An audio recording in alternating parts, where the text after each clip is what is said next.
In 1990, Mr. L.K. Advani had carried out a procession, a Rath Yatra, to garner support for the demolition of the Babri Masjid, which later on happened in 1992. Shortly after his arrest, communal violence broke out across the country. There were little pockets across the country which experienced riots. In the state of Gujarat, there was a district named Jamjodhpur which also experienced rioting. 133 rioters were arrested. Any of these detained people arrested by my father were in custody of him or were ever interrogated by him. One man out of the 133 arrested later on died 18 days after being released on bail.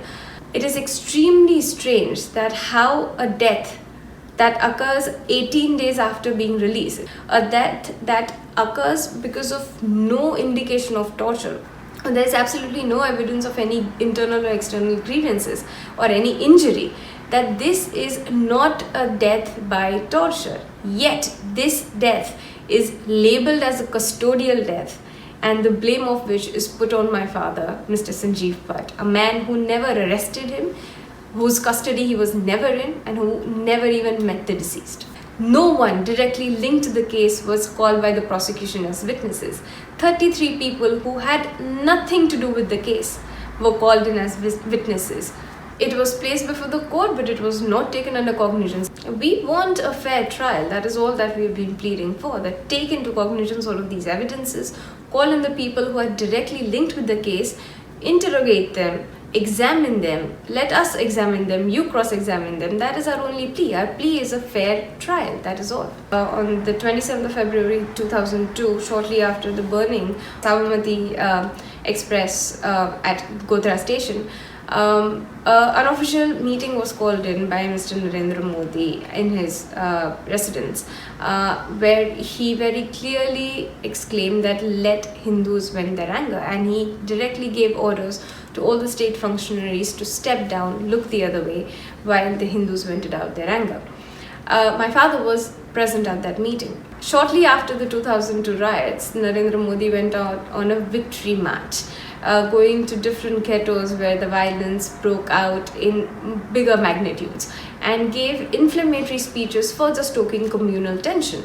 The Minorities Commission ended up seeking for the tapes of Narendra Modi's speeches in order to further investigate. The officials said that under extreme pressure, said that the tapes do not exist or we do not record on that day. Officers like my father, Mr. Abhishek Kumar, they came forward and they provided the Minorities Commission with the tapes. The very next day, all of the officials who did that were immediately transferred out on punishment postings. In 2003, when my father was appointed as the Superintendent of Police of Sabarmati Central Jail, the man who was accused of having assassinated Mr. Haren Pandya, Asghar Ali, was also imprisoned in that very jail, and he had come forward and confessed to my father, saying that there was a third man named Tulsiram Prajapati who had actually carried out the assassination. As soon as new evidence came out, as per protocol, my father immediately called the then Home Minister then, Mr. Amit Shah, and he was told that if there is any physical evidence about it, if you've written this down, destroy it. This conversation never happened. As soon as that happened, my father immediately put it down on record, on paper, the evidence as well as the phone call that happened, sent it off to the center, Home Ministry at the center in Delhi, the Prime Minister's office, the Chief Minister's office in Gujarat, and also Mr. Amit Shah, because he was the Home Minister of the state of Gujarat. In 2009, the court appointed a special investigative team, SIT, to investigate the role of the state in the 2002 riots. My father was the only man who came forward and who truthfully deposed before the commission. My father has deposed before the SIT, the Nanavati Mehta Commission, which was also appointed, the Commission for Minorities, Supreme Court of India itself.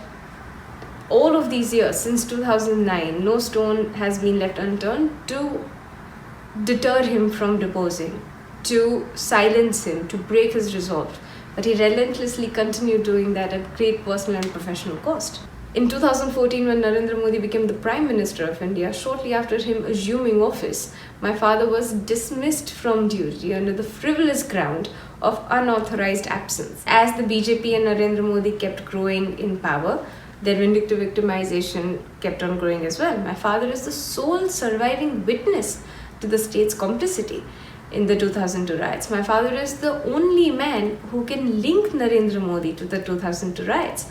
Now, this is their attempt to finally tie the last loose end that can connect the present regime to perhaps one of the most horrific genocide in modern day India.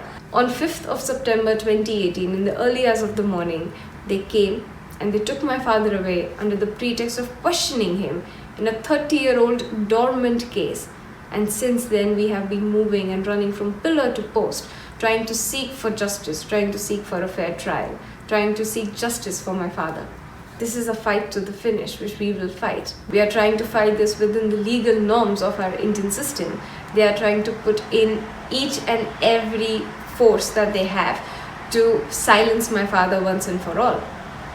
And I hope and I believe that their justice will be delivered, that in the end, truth will triumph over evil. Because my father has, for all of these years, relentlessly been the voice of all of the victims of the 2002 riots.